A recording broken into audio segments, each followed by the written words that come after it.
बिस्मिल्लाहिर्रहमानिर्रहीम। मैं हूं उमर हयात खान और आप देख रहे हैं मेरा ऑफिशियल यूट्यूब चैनल। आज 17 फरवरी है और दिन है मंगल का। और इसके साथ साथ आपको बताते चलें कि शाबानुल मुअज़्ज़म की आज 28 तारीख है।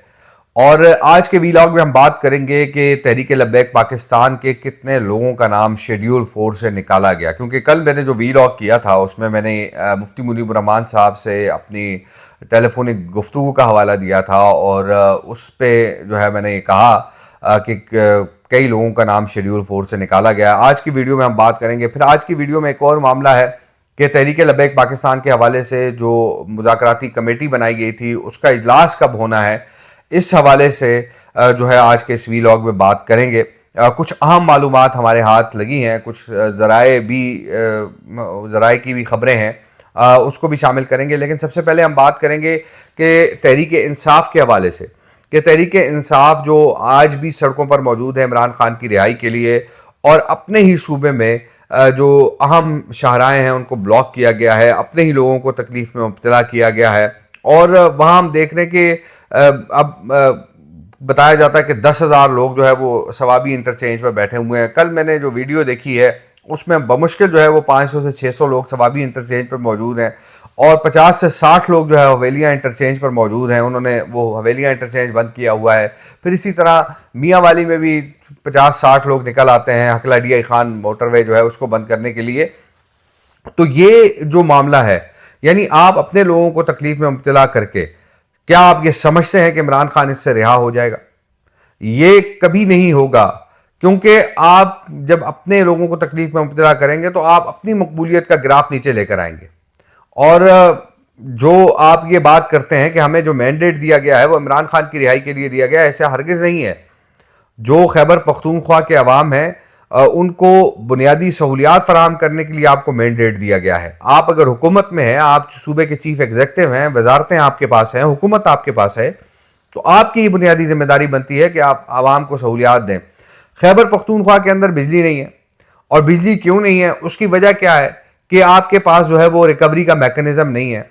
आपकी जो बिजली की तकसीमकार कंपनियां हैं वो ये कहती हैं कि हम बिजली इसलिए नहीं दे सकते क्योंकि यहाँ पर लोड शेडिंग इसलिए कर रहे हैं कि लोग बिल नहीं दे रहे या बिजली चोरी हो रही है। तो आप तो अपने सूबे के अंदर जो है वो अपनी रेट कायम नहीं कर सकते, और आप आवाम से जो लोग, या ख़ास तौर पे आम लोग तो बिजली का बिल देते हैं, लेकिन वो लोग जो प्रिविलेज क्लास है वो बिजली का बिल नहीं देती।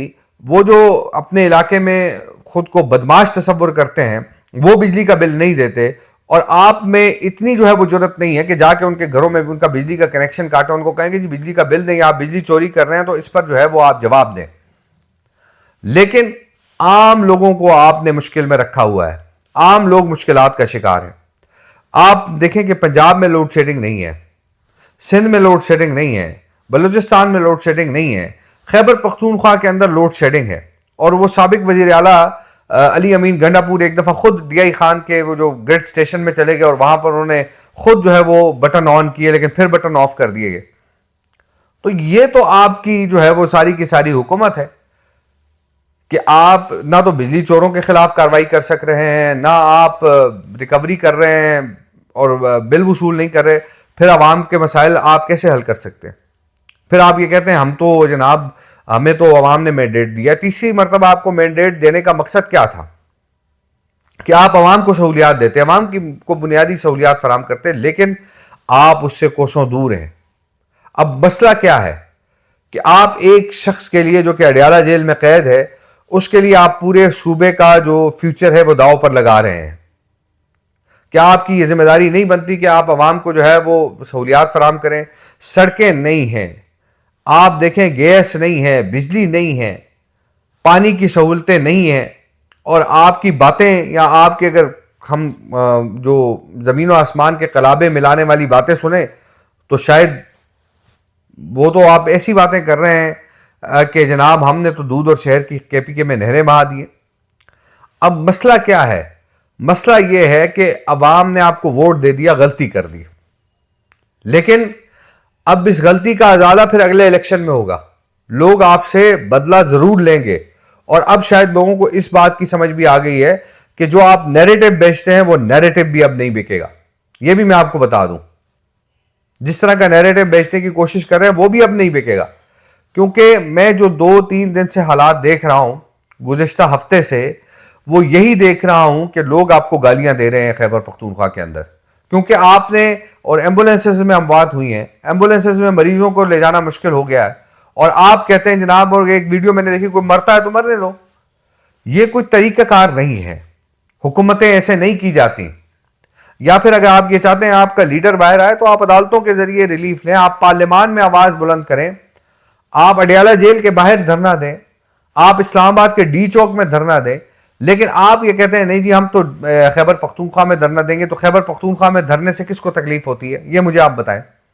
खैबर पख्तूनख्वा में धरना देने से खैबर पख्तूनख्वा के अवाम को तकलीफ होती है, लेकिन आप इस चीज को समझते नहीं है, आप इस बात को समझते नहीं है। आप अपनी मकबूलियत को मजीद कम करने के दर पे हैं, क्योंकि अवाम तो अब आप समझ चुकी है कि जनाब आप जो हैं वो गुफ्तार के गाजी हैं, आप किरदार के गाजी नहीं हैं। आपसे बातें जितनी चाहे करवा ली जाएं, आपसे जिस तरह की बातें करवा ली जाएं करते हैं आप, लेकिन आप जो काम है अवाम का वो आप करने से कासिर हैं।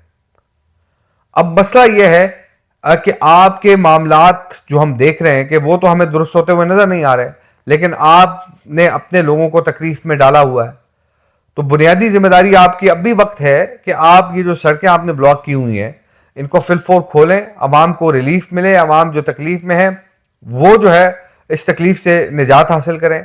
वगरना लोग आपके खिलाफ खैबर पख्तूनख्वा के अंदर निकलेंगे तो फिर आप क्या करेंगे। तो जनाब ये इस मामले पर मैंने बात करनी थी। अब अली अमीन गंडापुर साहब ने कल एक नया शोशा छोड़ दिया कि मोहसिन नकवी साहब जो है वो इमरान खान को रिहा करवाने के लिए कोशिशें कर रहे थे, और यही मोहसिन नकवी साहब थे कि जो वजीर दाखिला थे, और आपने ये कहा कि जनाब जो है वो इन्होंने हमारी आवाम जो है वो पीटीआई के लोगों पे फायरिंग करवाई है और इन्होंने ये करवाया। अब मुझे तो इस बात की समझ नहीं आ रही कि आप शायद जो है वो किस अंदाज से किस तरीके से बात कर रहे हैं। मोहसिन नकवी साहब की जितनी ट्रोलिंग हुई है सोशल मीडिया अकाउंट्स के जरिए पीटीआई के, वो आप सबके सामने है। और आज भी आप मोहसिन नकवी साहब के हवाले से कल आपने बात की है और आज भी लोग जो है वो ट्रोलिंग कर रहे हैं। तो इस तरह की चीजें जो है वो सामने आ रही हैं, इस तरह की बातें सामने आ रही हैं। लेकिन चले कोई बात नहीं, तहरीक लब्बैक के हवाले से बात करेंगे कि तहरीक लब्बैक के हवाले से कल मैंने वीलॉग किया, और क्योंकि मैंने अपनी जो मुफ्ती मुनीबुर रहमान साहब से टेलीफोनिक गुफ्तगू का भी हवाला दिया कल के वीलॉग में, और मेरी जो उनसे बात हुई उन्होंने कहा कि हमने जब हुकूमत से बातचीत की तो उसके बाद कुछ बेहतरी आई, 250 से ज़्यादा कारकुनों की ज़मानत हुई, और फिर उसके बाद शेड्यूल 4 से नाम निकाला गया। तो फिर मैंने उसको, जब मेरे वीलॉग के नीचे कमेंट्स आए तो मैंने इसको काउंटर चेक किया, और कुछ लोगों ने कहा किसी का नाम शेड्यूल 4 से नहीं निकाला गया।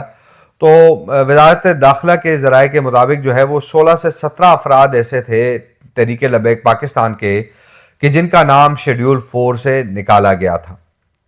और उसके बाद हमने ये देखा कि जनाब कुछ नरमियां भी हुई, गिरफ्तारियां उस अंदाज से, मैं और कुछ लोग कह रहे हैं गिरफ्तारियां, मैंने ये बात पहले भी की है और अब भी इसलिए कर रहा हूं कि जिन लोगों के नाम एफआईआर्स में दर्ज है उनकी गिरफ्तारियां होनी है और फिर उनको अदालतों में पेश किया जाएगा, और अदालतों से उनको रिलीफ अगर मिले तो मिले, लेकिन जो गिरफ्तारियां हैं या एफआईआर में जिनकी नामजदगी है वो गिरफ्तार होंगे। और फिर मैंने वीलॉग के इब्तिदा में ये बात की कि जो तहरीक लब्बैक के हवाले से बनाई गई कमेटी है उसका जो पहला इजलास है वो कब होना है। तो मुफ्ती आबिद साहब जो मुफ्ती मुनीबुर रहमान साहब की टीम का हिस्सा है और जिनको टास्क दिया गया मुफ्ती मुनीबुर रहमान साहब की तरफ से कि वो उस कमेटी का हिस्सा बने, तो उन्होंने जो राब्ता करने की कोशिश की है हुकूमती जो वजीर हैं, वजीर मुमलिकत बराए दाखिला तलाल चौधरी से, और कुछ ज़राए हमारे ये कह रहे हैं कि शायद इस हफ्ते यानी जुमे तक का टाइम उनको मिल जाए कि मिल बैठ के जो है वो बात हो। लेकिन कोशिश ये की जा रही है कि जो तहरीक लब्बैक पाकिस्तान का मरकज़ है जामा मस्जिद रहमतुल्लाह आलमीन, रमज़ान से कबल जो है वो उसको खोला जाए और इस हवाले से उलमा जो है वो कोशिशें कर रहे हैं कि हुकूमत से जल्द अज जल्द जो है वो मीटिंगें हों, इजलास हों। अब पंजाब हुकूमत जो है उससे जब बातचीत हुई है उलमा की, तो पंजाब हुकूमत ने जो जामे मस्जिद रहमतुल आलमीन खोलने का जो मामला है वो वफाकी हुकूमत पे डाल दिया है। और उन्होंने कहा कि वफाकी हुकूमत जो है फैसला करेगी कि ये जो मस्जिद है या मरकज़ है तहरीक लब्बैक पाकिस्तान का, ये खुल सकता है या नहीं। लेकिन रमज़ान से पहले जो है वो जो मरकज़ है तहरीक लब्बैक का, उसको खोलने के हवाले से कोशिशें जारी हैं।